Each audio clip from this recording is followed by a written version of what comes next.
More time passes away from the First World War. It is important to talk about exactly why we celebrate Remembrance Day each year. Historian and host of the Old Toronto series, he's becoming one of our favorites, he's great, Morgan Cameron Ross, is here to walk us through the events that we may have forgotten and we need to talk about. Morgan, good morning. Good to see you. You too. All right, at its infancy, Remembrance Day as we know it today, when did it begin, what was it called, and why was it formed? Well, it started under the name Armistice Day. It started right after World War I, so 1919, and it's been going on November 11th since.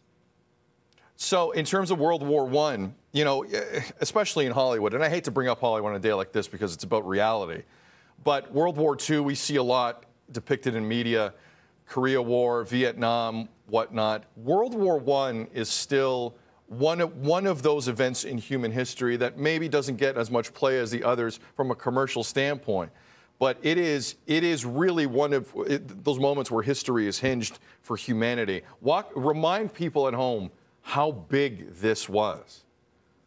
Well, it was, in terms of casualties, it was significantly bigger than World War II. You know, Canada lost over 60,000 people, predominantly young men, during World War I, and they lost, you know, a good chunk, significantly less in World War II. So, you know, it's not played out in media as much simply because there weren't as many visuals. There weren't cool, fast airplanes zooming by. So it was the Great War, and the war to end all wars. And sadly, it wasn't the last one. Sadly, indeed. In terms of how we celebrate today compared to decades ago, what are the big differences?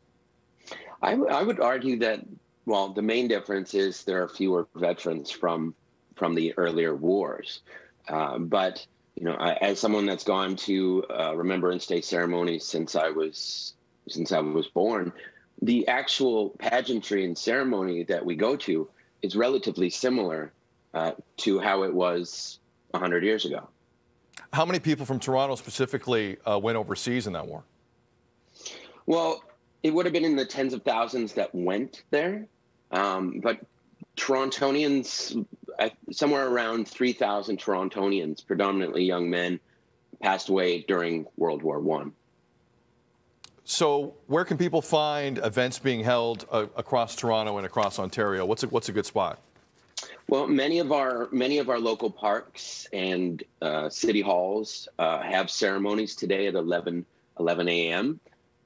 So I encourage people to go out today to pay their respects, wear their poppies, and you can also go to, I have a list of locations at oldtorontoseries.com. So if you're looking for where to go locally, please go check it out. And you know, I will be there, and it's a solemn, sobering experience that I think everyone should have. Morgan, considering you are a historian, you're a fantastic one, and you mentioned in terms of people's knowledge of the Great War, World War I, it's not really where it should be. What's the one thing you think people need to know today about that war that they probably don't know?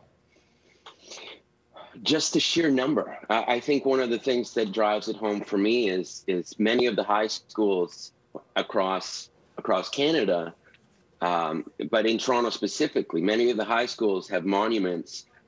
There it is, Harvard Collegiate right there. And, you know, in the World War I, close to 100 young men died from Harvard Collegiate itself.